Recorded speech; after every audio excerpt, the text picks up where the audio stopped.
Alright guys, so welcome to another video. I figured make this one a little bit special, a little bit different. So let's see, I'm trying to make this quick. So about 3 years ago I opened up a bank account, okay?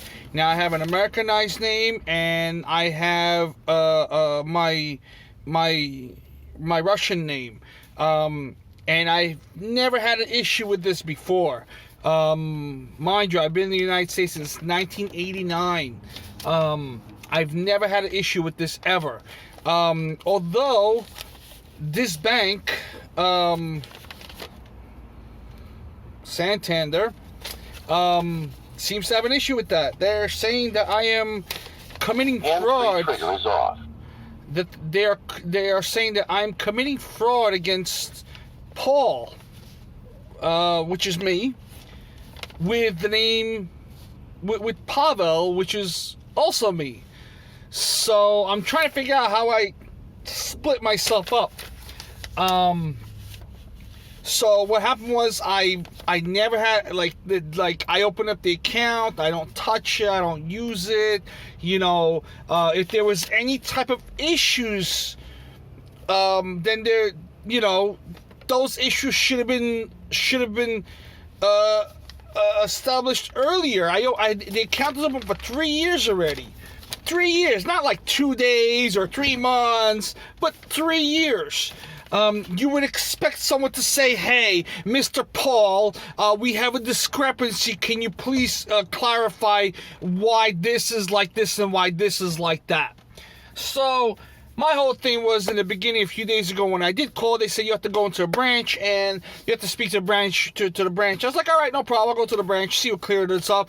The guy tells me he's all nice and this, you know, hopefully we'll clear this up. Apparently there's a block on the account because of a fraudulent Walmart payment that went on my account. Now, I do have a Walmart credit card, but that Walmart credit card doesn't have anything to do with the Santander Bank card.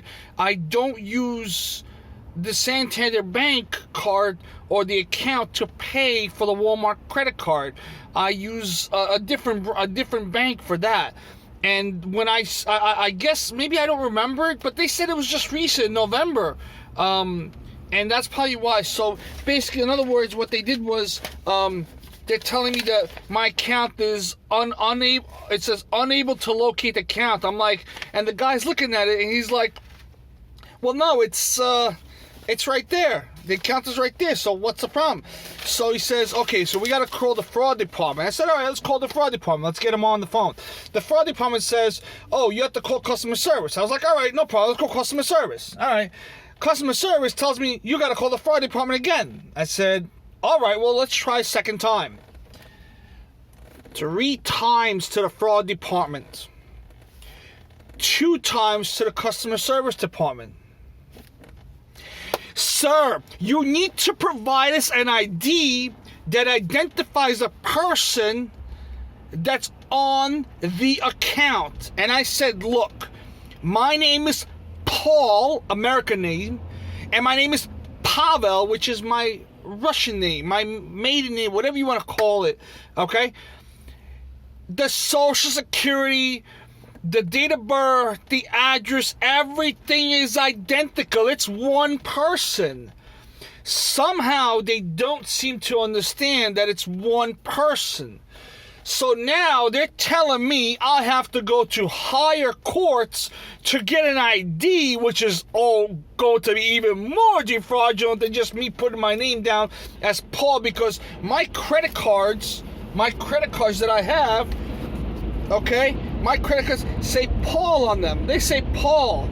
But the problem is they need an ID, a state ID, a state or a federally issued ID to verify that. I said, "Well, why is there a problem now? There hasn't been a problem. And how did you guys let me open up an account online without verification? I mean, 3 years later. I mean, what the fuck?" Pardon my language. I'm sorry. I've been there since it's 3 o'clock already. I've been there since about 12:30. I've been there for about 2.5 hours, just going back and forth, back and forth, back and forth. It's gotten so bad that I'm like losing my patience. Apparently, nobody wants to give me their last name. Of course, I'm pissed off already, so they don't want to give. The first person that we spoke to, he was cool. He gave me all the information. He told me to call customer service, and he was the first person we spoke to. I'm not giving out any information about those people. And then the second person I spoke to, well, we were on the phone, and then we got disconnected somehow. And then when we called back, that was already that was already the second person. And then when we spoke to the second person, I asked her, which number are you going to give me to call the fraud department? Because she's referring me to back to the fraud department. And I told her the number, and she says, no, that's not the number. I said, okay, great. Give me the number. Before you transfer me, please give me the number. So guess what number she gives me? She gives me the same number that she just told me that wasn't it. What does that mean? She just lied to me. She told me that wasn't the number. Meanwhile, it is the number. So why are you telling me it's not the number when it is the number? You just told me to not call that number, but you're giving it to me to call. Doesn't that bogs my freaking mind. So anyways, no problem. I called the fraud department again. I'm already ticked off. The poor lady is already, and I'm asking her for and no one's going to give me the ID numbers afterwards because I'm already pissed off. They think I'm going to fucking, like, sue the shit out of them or something like that. Like I'm going to kill them or something. Meanwhile, it's just me. I mean, they're able to, when I call them, they are able to physically and verbally verify me. What do they need the ID for now? So now it's gotten to a point where I just want to close the account, but in order to close the account, you got to show them the ID that it's you that's closing out the account. I said, look, you're not giving me the cash in my hand. I don't give two shits who you're giving it to, but you are going to have to send it back to the address to where it's coming from, right? Or where it's going to. So I'm hoping that at some point that something happens, and they're telling me that I have to have a state or a federally issued ID. I'm like, wait a minute. So you're telling me I have to make an ID under myself. You're telling me to defraud, to put fraud on myself. It's me. Paul and Pavel is one and the same. One is American, one is not American. So now the question is, what do I do? How do I go about it?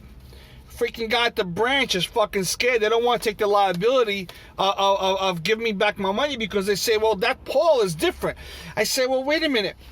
I withdrew from the account and they asked me for my ID. And I told them that was my American name, my Russian name. And they were able to give me my money out of the account. Apparently now I might have to go back to that branch where I did do a withdrawal and find out, because they did take my ID for withdrawal. They did take my ID. So they did take the ID, and now I'm just trying to figure out. I have money in the account. I'm not worried about the money in the account. I'm just worried that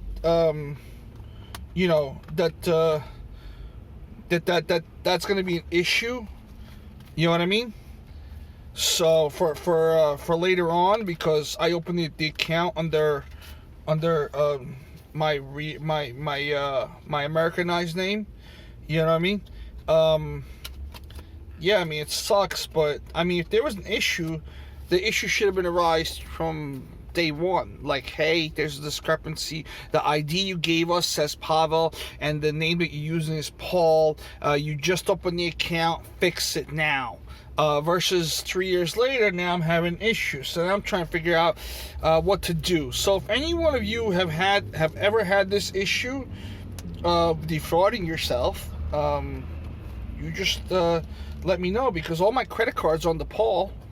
You know, my main IDs are on the Pavel, but I didn't think anything of it when I opened the account. So now I might actually get locked out for fraud. I mean, shit. Crazy shit. Anyways, guys, anyone had a previous experience with this, please let me know. Maybe I can get some help and fix this. Thank you. Take care.